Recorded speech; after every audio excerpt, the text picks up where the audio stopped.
How many people should be allowed to come to the UK? Today's net figure is over 600,000. That's a record high and miles above the government target. Do we need people to come here to boost our economy, to fill our job vacancies? Or is the UK full? Tonight we're in Gravesend in Kent on the south bank of the Thames. It's been a Conservative-held seat here since 2005, although the local council elections were won by Labour earlier this month. And our audience here also want to know, has Keir Starmer got what it takes to be Prime Minister? And why a family with 2 children and both parents working still needs to use a food bank. Welcome to Question Time.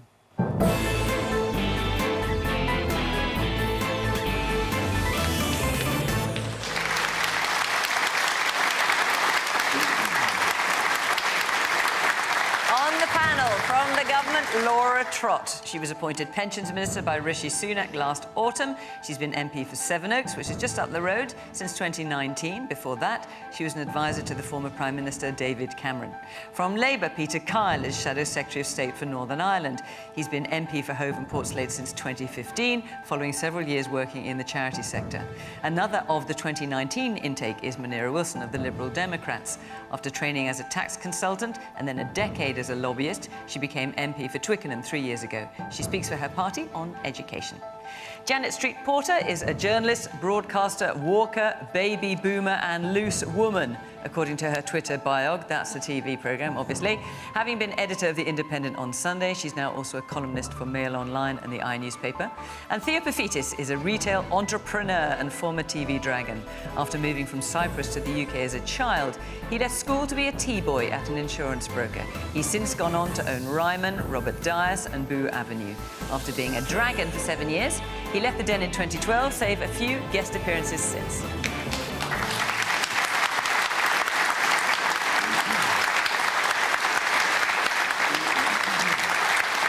Good evening from Gravesend in Kent. Welcome to our panellists, welcome to our audience here. Great to see you. You are, as always, a reflection of the broad electoral map of the country we're in. Obviously, we're in England. Great to see you. And, of course, welcome to you at home. As always, we're on social media. We're also on BBC Sounds after the programme. So, let's kick off with our first question, which is from Surinder Bindra. What is the right level of immigration for the country? Right, so today, which is why you're asking this question, Surinder, there is a record high of net migration, 606,000. Laura, what's the right level? I think everyone accepts that the level of migration that was announced today, which is around 600,000, is too high. I want to say 3 things about it, though. The first is that about 160,000 of that number are actually migrants from Ukraine and from Hong Kong. And that was something which I think was supported by everyone in this room, everyone at home. The second thing is we've got a plan to get these numbers down. A plan that will mean we have the people to fill the jobs, but also we're investing in skills in the UK.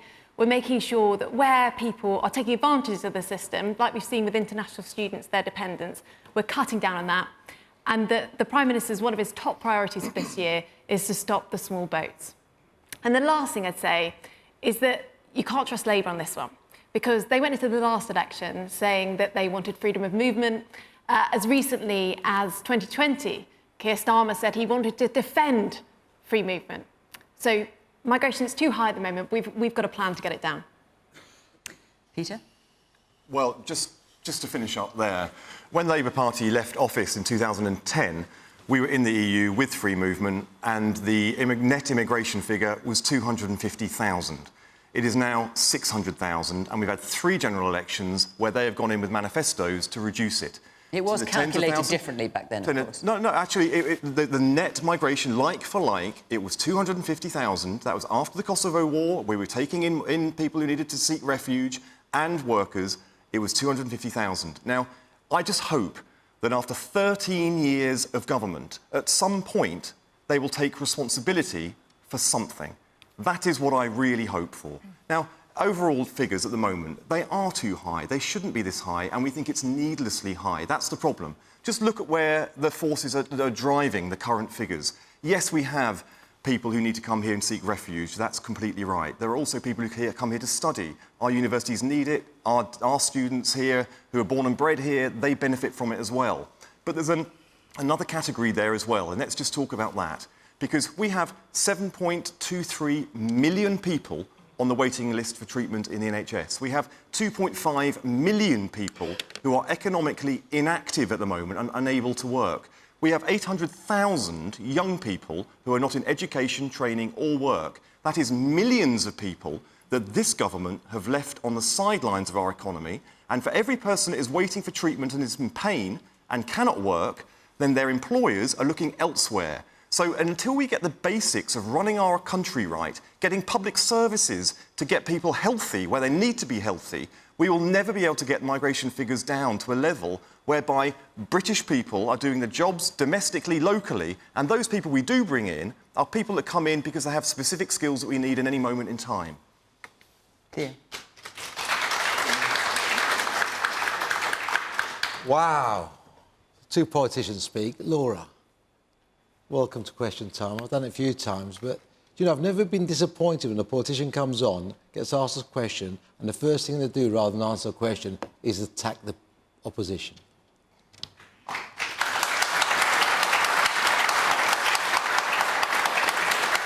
It was a question that needed an answer. And I just want to simplify it. I mean, we talk about immigration, and it's like it's one pot, and everything is immigration. We can break it down to several pots. You can break it down to the illegal immigration, which government hasn't dealt with.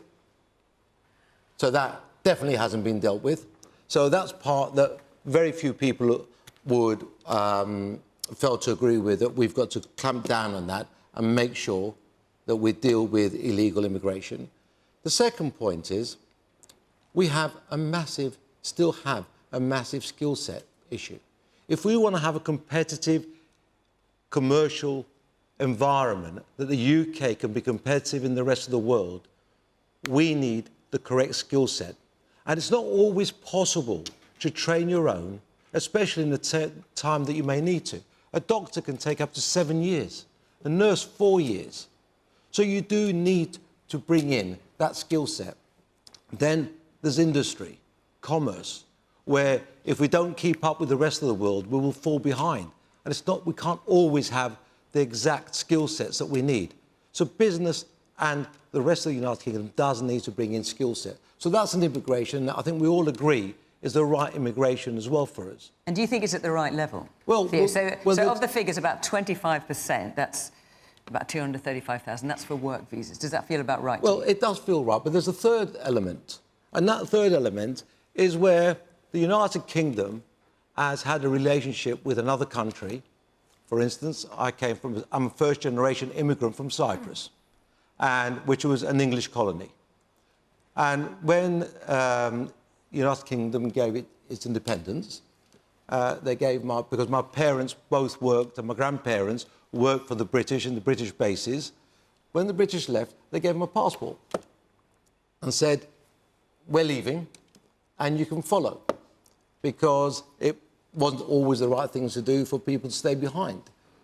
So we have responsibilities, and we've seen that now with Hong Kong, and we've also seen it in a humanitarian way, brilliantly, with Ukraine, where the British people have stepped up and supported proper humanitarian requirements. So you can't just put it into one. You've got to break it down. But when you see that figure of 606,000, do you think that feels about right? Does it feel too high? Well, it doesn't. You can't tell, because we know that a big slug of it has come from Hong Kong and Ukraine. All right. So if you then look at what's left, then it doesn't feel horrendous. OK. Man there in the glasses. Yeah, in answer to what's just been said, the biggest problem in my experience is that the reluctance of industry to train British workers, and the solution for too long has been to go abroad or to go outside of this country and bring in cheap labour. The cheap labour, when it arrives, takes over the jobs of the established people, and it takes away, I can tell you it did in my industry, and it's still doing it. Which is your industry? I work on the river as a tug captain out on the Thames, and it takes years to learn the job. It takes years to learn to be an engineer. We don't train any engineers now. We don't train any skippers. We go to another country where they'll work for longer and for cheaper. So that part of it is dying. Then the people that used to teach people like me, they haven't got a job either. Industry in general, not just my industry, see the solution to most problems. Lorry drivers, where I was based in Denton, the lorry drivers would pull up at night, the Eastern Europeans, and pull out their cooking utensils, cook their meals, go and do what they had to do the other side of their lorry, and then go and sleep in their cab. Because they work cheaper than what British lorry drivers do, who want proper facilities. The answer to most solutions, bricklayers, they're cheaper from abroad. Electricians, tug captains, they're all cheaper from abroad because they work for less. And one company went up and set up against the other, and you all have to join in. And last point, 50 years ago, my uncle moved to Nottingham to set up his own electrical business. Everyone then paid 5% of their business into a training scheme until someone learned that if I don't pay into that, I can charge 5% less. OK, thank you for your point. Yes, there's a hand at the back. Yeah, yes. Yes, there's a major problem with the business model of universities in that they rely on the very high fees that overseas students bring in. So that's why those 160,000 odd students do come here, and they need to come here to keep the universities going. And do you think that's too many, then? Well, I don't know. It's just that the universities really do depend on that income. OK, the woman in front. I think it's because there's no training for youngsters. Oh, so the same point as the gentleman made there. Yeah, but I had a gas engineer come to my house and he said years ago he'd take a young lad with him who would be training up. He said now that's all gone out the window. OK. So, Janet, the question is, what's the right level of immigration for the country? Well, I kind of agree with Theo that there is a skills shortage, but you have to go back to the education system and ask, are we providing the right education to equip young people to want to go into professions like my dad was an electrician when he left school and then he trained and became an engineer.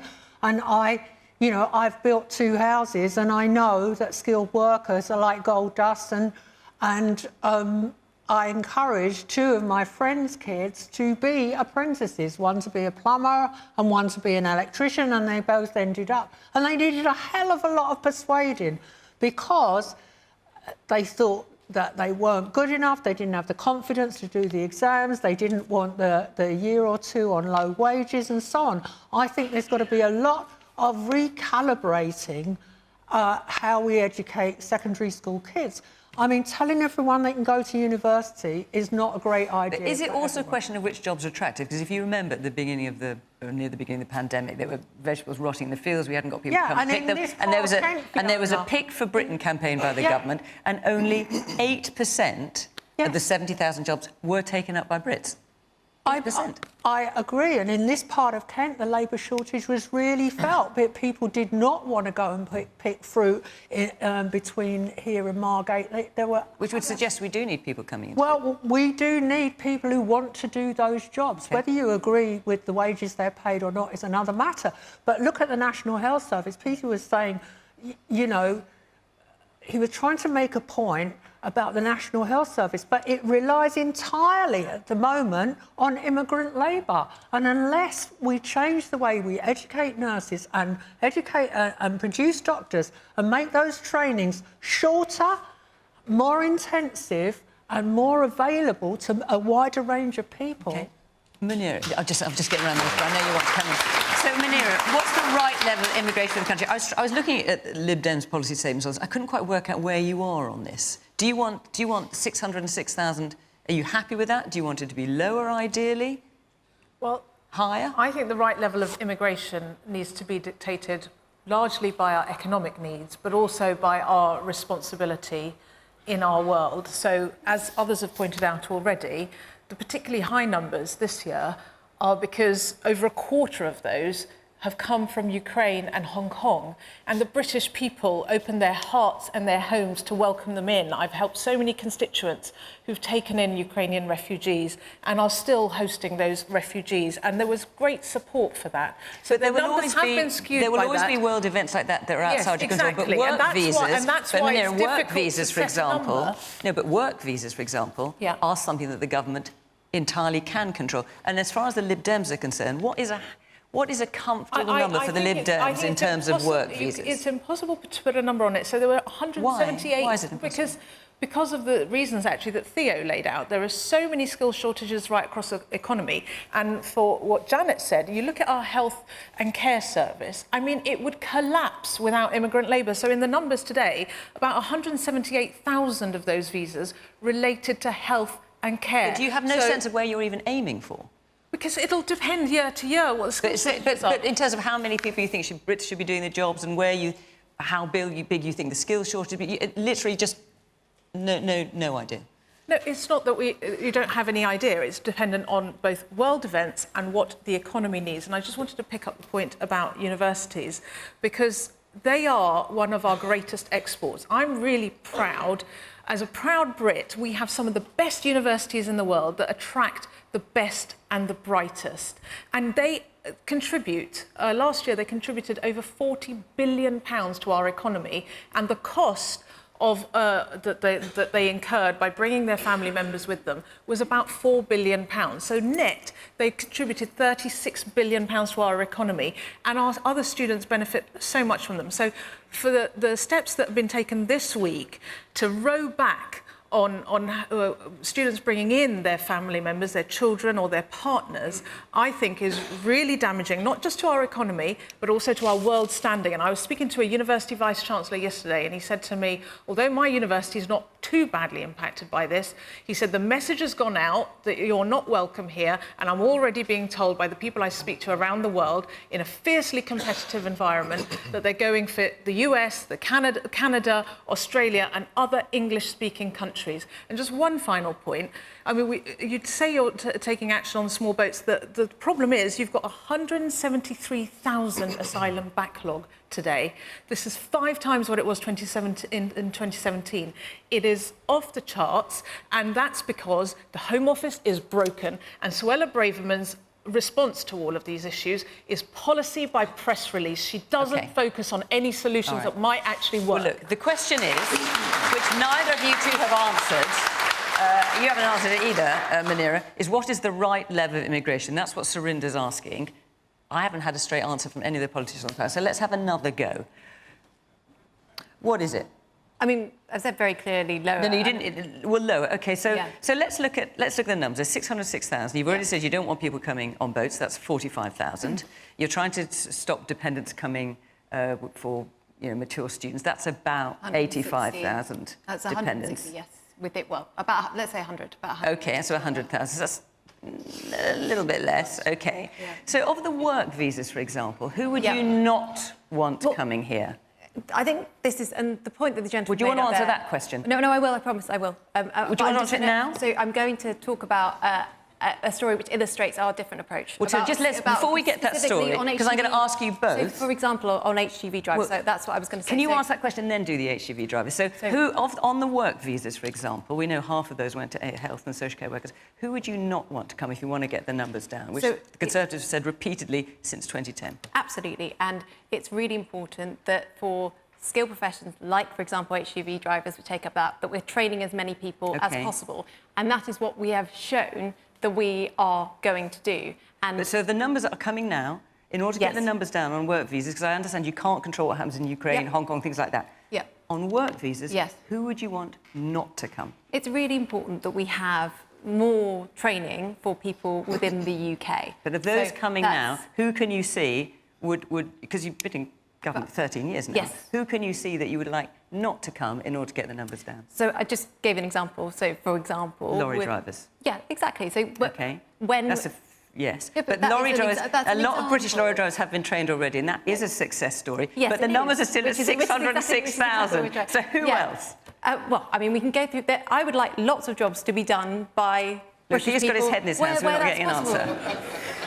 But where it's possible... OK, all right, nothing specific. Let me ask the same question to you. Who would you like not to be coming in order to get these numbers down, which Labour has also said it would like to see, on the work visas front, for example? I think that is unnecessary if our training programme, if our universities and our medical schools were focused in the right way, we wouldn't need so many people coming in here working in our NHS. But that's going to take years. So in the short to medium term, I'll tell you what we'll do. Or would you like the work visas to stay the same? I'm just trying to... Because we've heard both parties say we want the numbers to come down. I'm just trying to get a sense of how you would practically do that. Right now, if your profession is on the skills shortage list, an employer can go abroad and offer 20% less wages to a foreign worker than a domestic worker. So that should be scrapped now. Now, that would disincentivise going abroad in the first place, and it would incentivise investing in the workforce and the local workforce and the potential workforce locally. We do that now, today. That's that example. Secondly... And how long do you think that would take? We could do it today.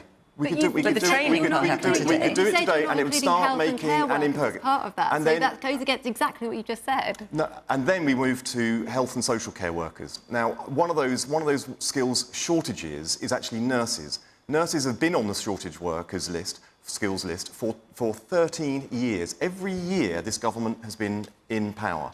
Now, what they've failed to do is lift the number of nurses that are being trained. They have artificially suppressed it. A letter went out to every university last year saying, do not increase the numbers of nurses training. What we would do is cancel the non-dom tax status, and we would double the amount of training places for doctors and nurses. So we have a short-term programme we could do now. We can refocus the apprenticeship levy, medium-term impact, long-term impact, get those training places wherever we can find them so that we can have the skills that are there for our NHS where they're needed. And we wouldn't need the kind of immigration. Now, Laura can probably pick holes in it, but under the last 13 years, you have failed every single promise you have made the public. Can I just Why don't you accept responsibility for the failure your government has delivered and the broken promises you have done? Can I tell you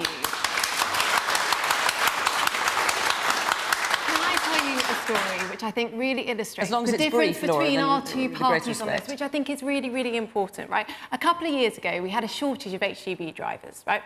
The first thing that Keir Starmer said, immediately, the lever that he pulled, was we need 100,000 visas for HGV drivers. That was the first thing he said, right? What did we do? We increased training for people here. We made sure that people in this country got those jobs. That is our approach to immigration. That's what we've tried to do, and that's why you can trust us. And as you, hang on. And as you know, the boss of one of those companies, because I suspect you've read the same article I have, Laura, said we've solved the problem, as you say, but we've had to pay through the nose for it, and wages have increased 20 to 30%. So there's pros and cons to that. Theo, you had your head in your hands. You had your head in your hands for a while now. And we've trained people in this country. That's what I think everybody here wants. Yeah, we believe you. Right, so let's go back to the question from the lady over there, which she talked about international students. International students account directly for about £20 billion of exports, and about 37 billion if you count indirect as well. That is bigger than the aerospace industry in the United Kingdom and the oil industry. And because you're Vice-Chancellor, right? And I've got to declare, thank you very much, that I am a Chancellor, not Vice-Chancellor. Chancellor of Solent University, so I've been transparent here.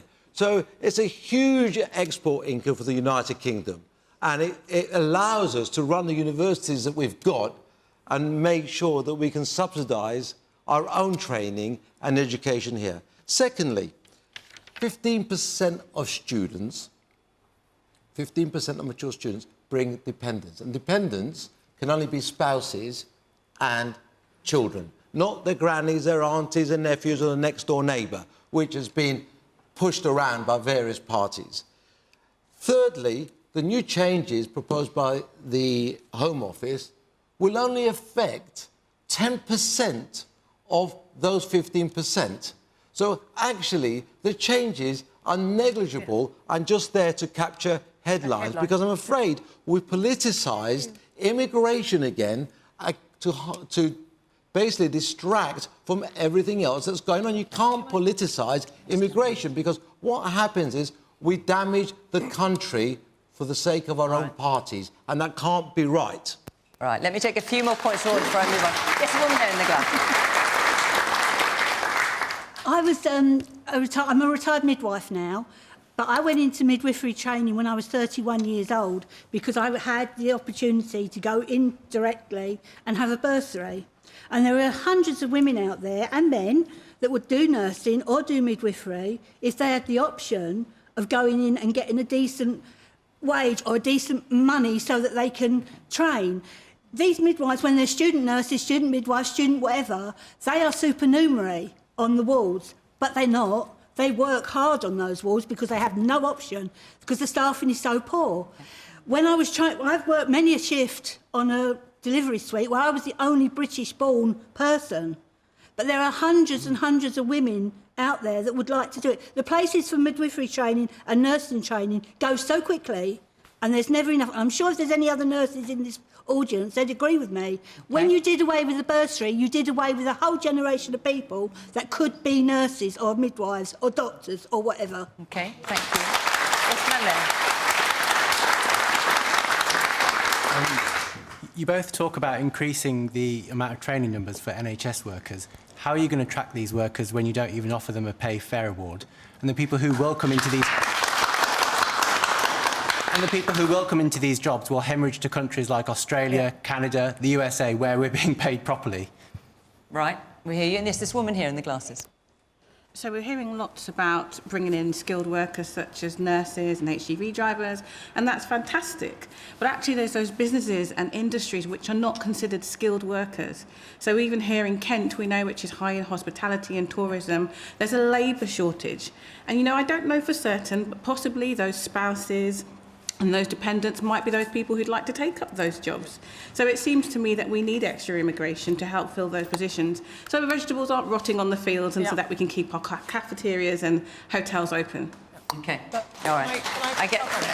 I'm going to move on, actually, if you'll forgive me, simply because there's a lot of other questions that you've raised, and I've spent 25 minutes on this one, so if I don't move on, I'm not going to get through. So thank you for your point. I just want to tell you where we are next week as well.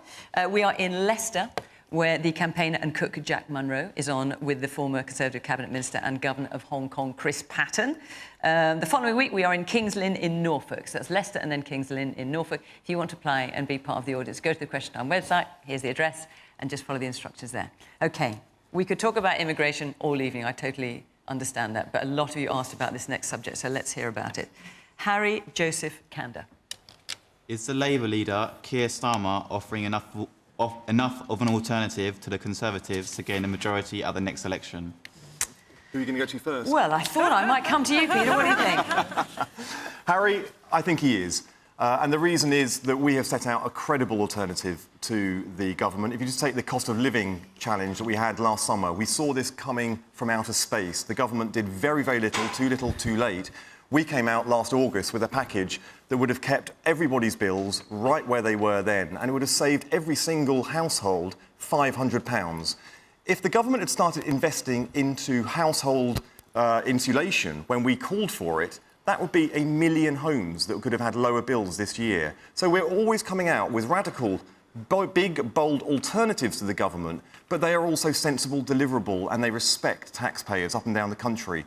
So, yes, you know, we are putting forward an alternative. It is being rewarded. In the elections that we had just a couple of weeks ago, we increased the number of councillors by 500. The Conservatives lost 1,000. We're doing well in the polls, but we know we've got a lot more to do. And believe me, every single one of us is working our absolute socks off to make sure we have the policies, the alternative, and we are the credible government of waiting so we can hit the ground running, whilst we have a government that seems to be doing everything it possibly can do to prepare itself for opposition. Harry, you asked this question. What do you think of that answer? I would say that, just from judging young people around me, I would say that they're not as excited, for example, a Keir Starmer government as he have been for previous leaders of the Labour Party. And why do you think that is? I don't think he's offered enough of an alternative to the current government to really differentiate between the two, like Labour have been able to do in the past. So I feel like even though the Conservatives have been pretty terrible for 13 years, it's quite embarrassing how Labour still may not be able to form a majority at the next election. It's quite concerning, and I don't feel like they're really given a good opposition right now. So I'm still undecided personally, where I shouldn't be, given the current state of the country as it is at the moment. But Harry, there is nothing more exciting than being in a Labour Party that can actually has the prospect of forming a government. I mean, it might well be that the leaders... You're not convincing him. It might well be the leaders in the past that you might have been excited about didn't win the elections, and we need to learn the lessons of defeat, as well as learn the lessons of where we've won in the past. Keir Starmer has learnt those lessons of those defeats. He's put them into action so now. be unexciting and not clear, and then you might win. No, look, I mean, I'm listening very carefully to Harry and others. If we still have people we have to convince and excite about the prospect of a Labour government, we're setting about trying to do so, and I'm doing so with humility. But I think the fact that we want to repurpose the economy, we want to reinvest in skills, education, we want to make sure that we're going to have the biggest house-building programme that we've seen for several generations, so that people like you can aspire to be owners again in a decent job in a country that's respected around the world, rebuilding the opportunities that have been wrecked by this government. These are things that are really exciting. Keir Starmer holds that promise. He can do it. But he can do the thing that very few Labour leaders have done before, and that's beat the Tories, win an election, and get cracking delivering fairness again. Was that a party political? Let's bring in the rest of the panel. Can I just say one thing? Go on. Right. On the night that Tony Blair was elected in 1997, I was there at Festival Hall, and the atmosphere was electric, because Tony Blair had what Keir Starmer lacks, totally lacks. Tony Blair, whether we like him or not, how we feel about him now is another matter, but in 1997, he exuded charisma. He was hot.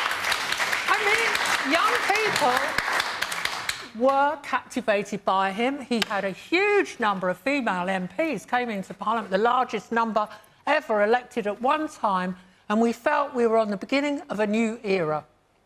Now, I'm sure that Keir Starmer is a decent, reliable bloke, but is that the kind of bloke you want to get into bed with in the next 10 years?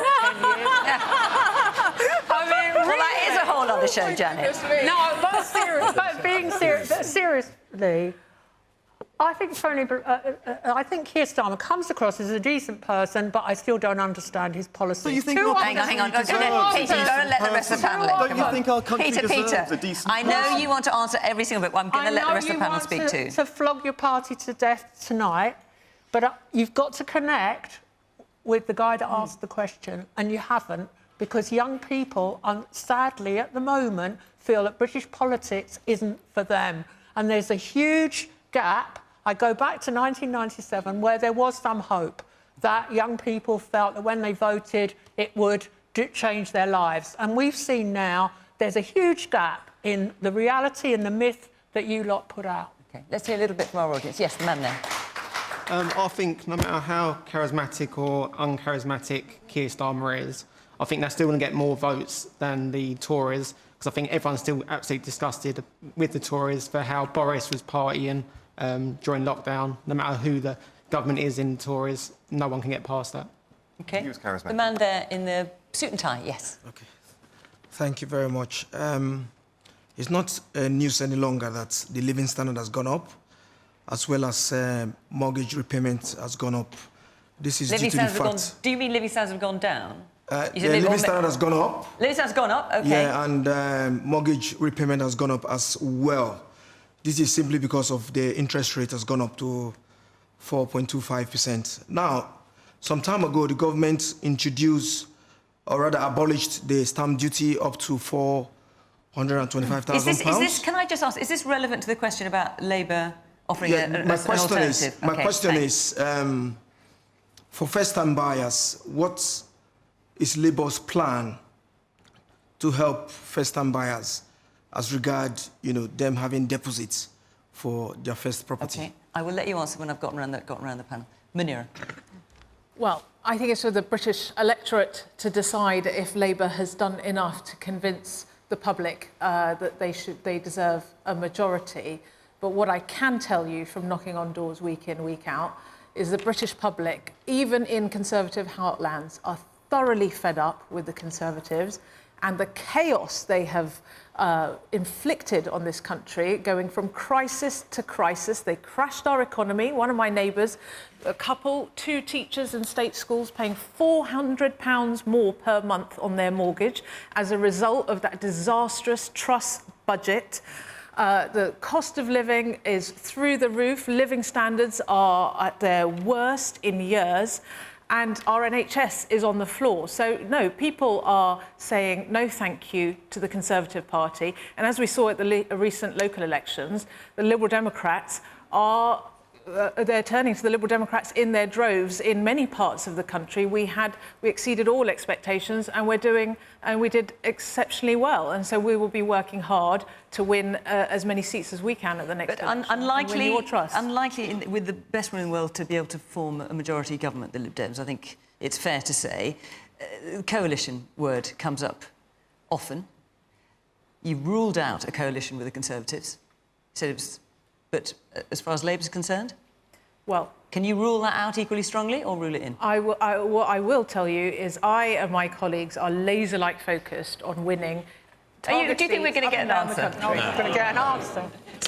So why can't we get it? Munira, it's a serious question. No, I tell you why you can't get it. Because you've ruled it out with the Conservatives, so why can you not be equally I don't think the British public would forgive us for propping up this morally bankrupt government. But what I will tell you... is therefore a possibility? The reason why I don't think about coalitions, even for... Hang on a minute. Just wait. Party a coalition. Sorry. The reason why I won't countenance it, because I think it's actually taking votes for granted. And one of the things that I hear time and again is that the British public feel that the Conservatives have taken them for granted. I am not complacent. I don't take a single vote or a single seat for granted. And to start thinking in the realms of, the Lib Dems might be the kingmakers after the next general election, I think is hubristic in the extreme. So that's why I am focused on campaigning to win as many Liberal Democrats as that's your only reason for existing. Yeah. That's your only reason for existing. Are you suggesting I shouldn't exist, Theo? No, to actually win votes and get into government. And if you don't believe you can do that, you've got no reason to exist. What? Liberal Democrats, MPs like me, every day we're making an impact in our community and we are there to hold the government to account. I am not focused on what happens the day after polling. But if they asked you, what would you say? What's that? If Labour needed your support to form a government... We'll come to you in a minute, Peter. We'll ask you in a minute. I'm sorry. Hello. Go on. Can I just ask, if Labour asked you, what would you say? Yes or no? It's not my decision to make, Janet. No, but your party, you must have a policy about it. No, don't tell me you haven't thought of the possibility. No, because we are focused on winning seats. OK, so let's hang on. Let's dissect this for a minute. What is puzzling, Munira? We've heard you loud and clear. What is puzzling? I don't know about you, but on the one hand, for both parties, on the one hand, we definitely won't go into bed with the Conservatives. But when it comes to would you actually do a deal with each other, that's a hypothetical question. It's no less hypothetical than would you do a deal with the Conservatives. But for some reason, it's one that neither of you feel you can answer. Would you answer it? We are 15 points ahead. We have just had a fantastic set of local elections. We have every reason to believe that if we continue in the way we are, connecting to voters in places where we lost, I mean, not far from here in Medway, these are places you only win when you are about to form a government and you are winning and you are on the pathway to government, and we are winning in those areas. So we're not sitting around planning for a coalition. No, can you rule it out, then? No, we are planning to win outright and have a programme for government for it. Of course, no, I understand that, of course. We will not need a coalition. There's only one party that has needed a coalition, and it's the Tory party. No, Peter, I hear you. But nonetheless, not one coalition, you've but ruled two out a coalition with one party. Well, therefore, you can easily We're not going to need it. So you're ruling it out with the Lib Dems, then? Fiona, there is no evidence... If you don't need it, can you rule it out? You're asking me a question for which there is no evidence. We are 15 points ahead. We've had fantastic local elections. What do you think? We are looking to win outright. No. Why would you answer a question that is completely not relevant to the reality that we're in? Peter, can I just have. We're not going to need it. Peter, so no coalition with the Lib Dems? That's what you just said. Because you're not going to need it, so we're not going to need it. I've said we're not going to need a coalition with the Lib Dems. We are fighting for every vote. The programme for government is ready to go. Peter, you just said you're 15 points ahead in the polls. There was an Ipsos poll only this April that showed that Rishi Sunak is more popular than your leader.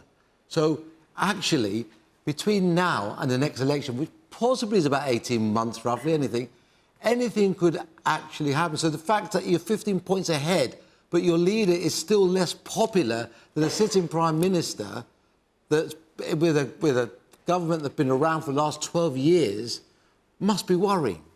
You point to one poll from 2 months ago for evidence on one criteria.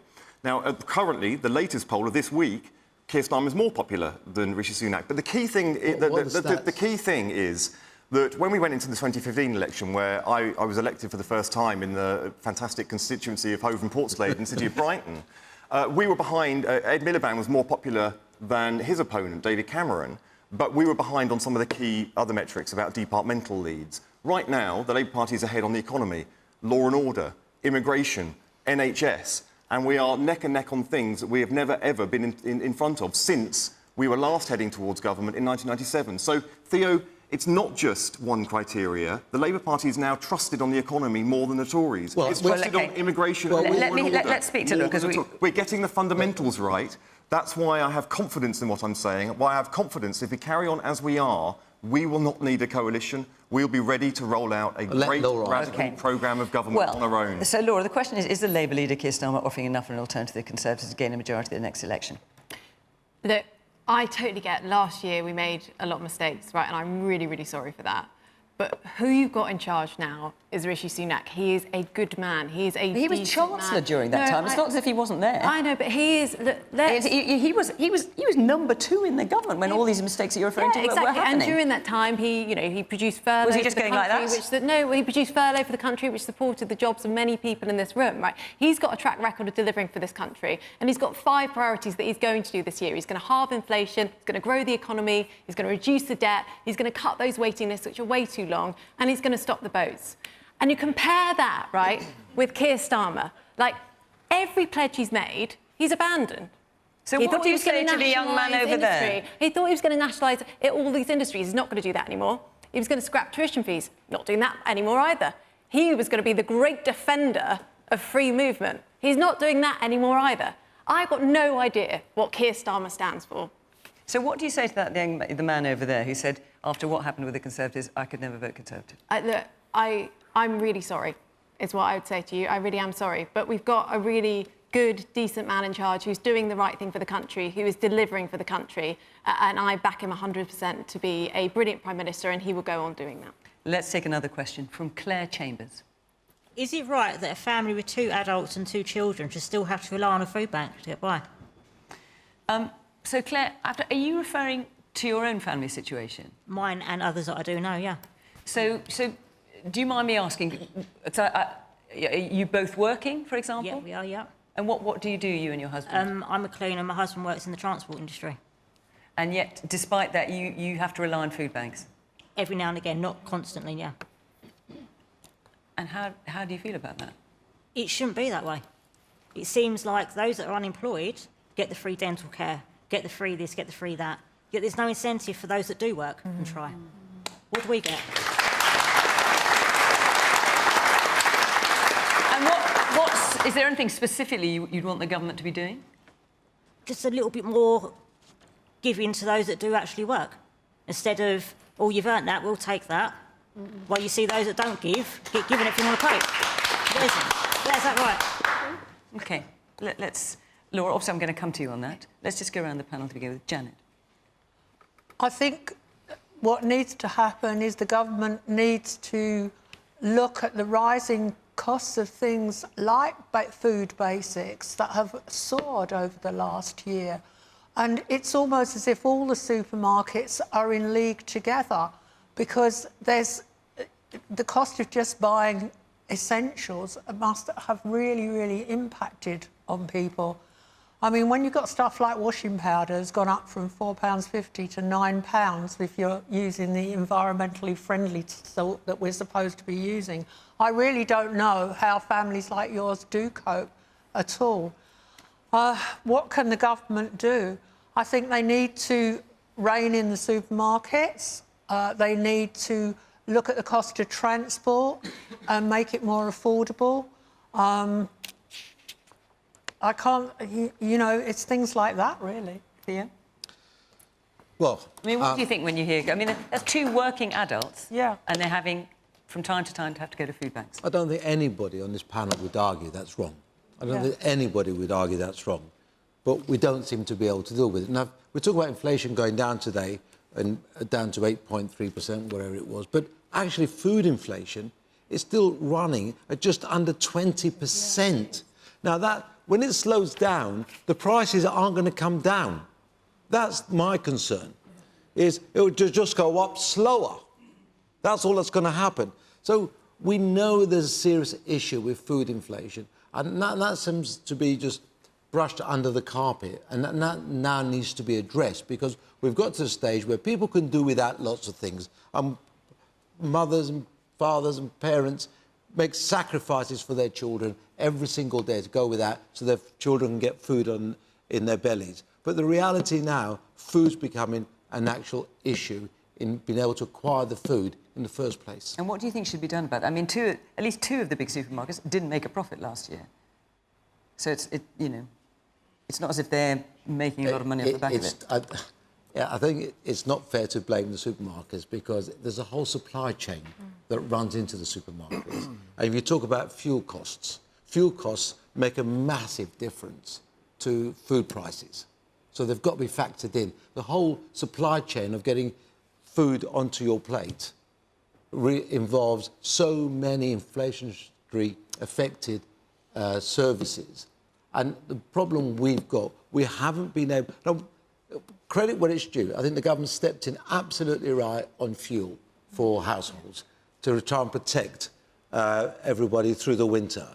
But it didn't deal with the food aspect of it. All right. OK, well, let's put it to the government. So, Laura, when you hear what Claire has to say there, and thank you, Claire, for sharing that with all of us. We're grateful. How can you help her? She feels that she's being pretty much abandoned. Yeah, I know it's really, really tough at the moment. We are trying to do all that we can to help. So Theo talked about the energy help that we put through that I'm sure you've been receiving. So we put the windfall tax on the energy companies, which paid half your energy bill over Christmas, but we know it's still really, really high. I totally get that. You've also got the cost of living payments. I hope that you're on that. Maybe you can answer or not afterwards, which, you know, you've got the £300 so far this year. You've got another £600 coming. Hopefully that will help a bit as well. But it's still, she's still having to go to food banks. I understand that. I'm just saying, we are giving support, and I hope that is going to help. But the long-term solution to this also is trying to get inflation down. And that is what we are absolutely working on. It's starting to come down a bit, but Theo's totally right. Food inflation is still way too high. So we're working to try and improve that. But that is at the root cause of these issues. Claire, what do you make of that response? I agree in a way, but there's a little loophole with the universal credit. When you get paid for weekly, you get paid 13 times in the year. If you happen to get paid twice in 1 month, you effectively earn too much for universal credit and go without, even though you haven't actually had extra that month. So that's something you would like to see sorted out? There's that little bit that needs to be changed. Do you know what? Look, I'm the Minister for Pensions, but I'm in the Department of Work and Pensions, and I'll take that away and have a look at that, Claire, because that's a really important thing that you just told me. Yeah. Is that the first time you've heard about that? Well, no, it's that's a well-known it's a double. In terms of the double payment, I think that's something we need to look at. Right, because I'm sure that's not the first time that's been brought to the attention of the government. Of course, no. Munira. So, Claire, first of all, I'm sorry that you're having to go to food banks. There was a survey that the Liberal Democrats did earlier this week, and we discovered that 1 in 6 parents had gone without a meal or more last year in order to be able to feed their children. As we've heard, food inflation is over 19% at the moment. Price of cheese up 40%. It's incredible. One of the things that the Liberal Democrats have called for is a plan to try and tackle food prices. One of the things we called for, actually, we're pleased that the government's already started, which is to get the Competition and Markets Authority has started looking into how all the different players in the food chain are operating, and therefore hopefully not making unwarranted profits when, say, wheat prices are coming down but flour prices are not. We've also called for the energy support that was given to businesses that are part of the food supply chain to not be taken away. For example, farms are really energy intensive, and all that energy support that was being given to businesses has been taken away. So as we've heard, the energy costs are also helping drive up food prices, but also particularly for families with children. A passion of mine, and something that I've been campaigning on as the Liberal Democrats education spokesperson, is to make sure that every family that happens to be on universal credit, that their children is entitled to a free school meal. At the moment, unless you're on £7,400 or less, you can't get a free school meal. And there are 800,000 children living in poverty today who are going to school hungry, don't get a hot meal, they can't learn, they can't thrive, and it's also bad for their educational outcomes and ultimately for our economy. In this day and age, no child should be going hungry. So I'm begging the government to change the rules on free school meals and introduce those. I'm sorry that also Labour haven't supported that plan when we've pushed it in Parliament, but it is something that I think would really help families so that your children are at least getting fed at school. Peter. There are so many people in Claire's position, and the thing that is so striking, though, is it's not just a cost of living phenomena, it's not just a post-COVID phenomena. I didn't know what a food bank was until about 8, 9, 10 years ago. There wasn't a single food bank in the community that I live in until 10 years ago. So this is a problem that's been emerging for a long time. There has been now 12 years, year on year, when real terms wages have fallen for people in the public sector and people on lower income. 12 years of real term decline in what your money can buy every single month. Then we're not going to be able to change this fundamentally, Claire, for you until we get those basics right. The two biggest costs that most households have is the cost of housing and it's the cost of bills. These are now taking up nearly 60 to 70% of people's income. So when it comes to housing, we've got to get cracking with house building, lowering the house cost, so that we can make sure that more good quality housing is available for people at a cost they can afford. That's for home ownership and more rights for the increasing number of people who are in private rented accommodation. Of course, the government have dropped all of their targets on this. We need to reinstate those targets and make sure that they're delivered on. On the bills, until we get the essentials of our energy supply market and other utility bills right, then we're not going to get anywhere. So just down the road here, the gas storage facility closed. We're not investing nearly enough in the transition to renewables. If we had started insulating homes when we called for it, 1 million homes would be insulated now. We now need to get to, in the next decade, 10 million homes to be insulated so that we're doing things that will drive down the costs that households have so that you'll have more money in the pocket. And then finally, we've got to get growth into the economy. If the economy over the last 13 years had grown at the same speed as it had the previous 13 years, because we've had two governments with the same amount of time in office now, then if they had the same growth from that government in this government, then we would have had 45 billion extra pounds to spend just from the growth alone. We need that kind of growth so that we can make sure it's distributed to those who need it the most, because I know, Claire, that when you are hungry and you are worried about putting food in your mouth and on the table in the coming weeks, then you're not focused on the things you really should be doing, and that is making a better life for you and your family and the community that you live in. We've got to get back so that we can have some hope back in our communities, hope back in our lives that actually things can get better, and believe me, they can. Claire, we wish you all the best, and thank you for sharing your story with us. Thank you. Let's take one more question quickly from Chris Webb. Chris Webb, where are you? Sadiq Khan, the Mayor of London, wants to extend the ultra-low emission zone to the outer London boroughs. How can this be democratic when motorists who have to travel in, they have no say in the matter?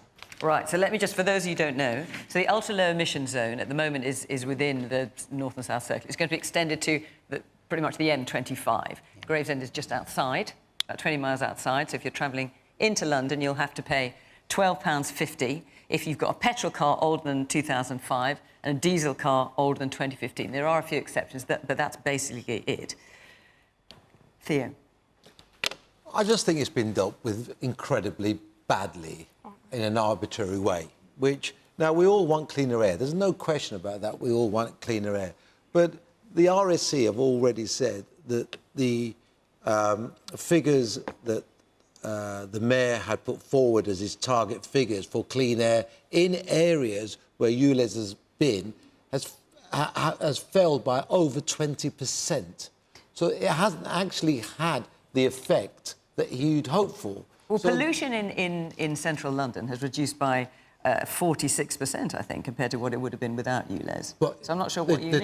The target he set for the ULEZ changes was missed by 20%. The effect but pollution of ULEZ has come down. It's come down, but not to the effect that it would make. But not as much as he wanted. As he wanted, it would make as much difference. And I don't think people have been consulted properly, given the time to change their cars, or the incentives to change their cars. So while it's admirable that we all want cleaner air, now, there's an argument that says it all has to be done in an organised fashion. And I just think he's a botched job of it. OK. Janet. Well, it kind of goes hand in hand with his other policy, which was low traffic neighbourhoods, where there are whole parts of London where they block streets off, put in flower beds and so on, forcing the traffic to go around these areas. And the result has been that central London now has the worst traffic, and that traffic has been shunted out of what is generally middle-class areas onto high streets or lower-income streets where cars sit bumper to bumper. But it has got cleaner air than it did, and there are people who die from asthma and pollution-related conditions. Air, but I also agree that this isn't a very democratic policy, that it should have been put to a vote. All right, let me just hear from the young woman here. I would like to comment that it does feel like you're being penalised for wanting to go to work. My father's a shift worker, so he'd be charged to go in the night and then come back in the morning, so twice a day sometimes. And it's unaffordable. I think the ordinary citizen is already asked to sacrifice so much, from the lady that gave her own anecdote. So I think it definitely does feel like an added tax on people who can't afford it. So. We'll have to be quite brief because we're very short of time now. Munira. Well, as an outer London MP, my constituency of Twickenham is going to be coming into the ULEZ for the first time. And like Theo, whilst I and the Liberal Democrats support the goal of clean air and tackling climate change and pollution, I think the timing and the speed at which the ULEZ expansion is being rolled out frankly, is reckless in the middle of a cost of living crisis. The last time the ULEZ was expanded out to the South Circular, there was about 3 years for people to be able to change their cars and adapt. No, it's, I know, so it's just we've not got much time. We have to let two more people in. The Assembly proposed, and the Mayor threw it out because it was supported by both the Greens and the Conservatives, to double the amount of money that's being given to people who need to scrap their cars, improve public transport. And importantly, the government has put quite a lot of money into scrappage schemes in other parts of the country, like Bristol and Manchester. And so, as you say, with key workers coming in, doing shift work, who can't afford to live in my constituency, who need to drive in, they should also be given help, like Londoners are being given, to scrap their cars. This is something Labour supports, I think. It is. The two groups of... well, this is... Sadiq is a Labour mayor, and of course... the two groups of people who are most affected by air pollution are young people and older people living into later life. And it has very profound impacts on health. We have to take action. Peter's no one's arguing with that. Nobody's arguing. Nobody's arguing with that. You don't listen to the question. Well, you didn't quite let me finish the sentence, which is, so therefore, it is clearly divisive. We have to move forward, but we have to move forward in a way that does take people with us, and I accept that some people are finding this really difficult. Now, already, in the zone already, I believe it's between 80 and 90% of all the vehicles that are already there meet the current standards. I mean, the challenge is people coming into the zones from outside, which is what affects areas like yours. And I'm sorry, but, you know, we spent a lot of time, Sadiq spent a lot of time making sure that vehicles in the area were converted before going to these targets. We've only got about 20 seconds left. I'm so sorry, Peter. I'll give you a short answer. It's an absolute outrage, right? Absolute outrage. And you're not swayed by the health concerns? No, it does not approve air quality in outer London. It penalises pensioners going to the doctors, makes them pay £12.50. It penalises people going to work, you're quite right. And also, it's got to be stopped. And the Conservatives are trying to stop it. Right. OK. I'm sure lots of you would have liked to have come in on that. I'm so sorry we ran out of time, so I wasn't able to bring you in. That's it for this week. Remember, we're available as a podcast on BBC Sounds shortly after the programme. Then we're in Leicester next week, Norfolk the week after. Come and be part of the programme from Question Time this week in Gravesend. Bye-bye.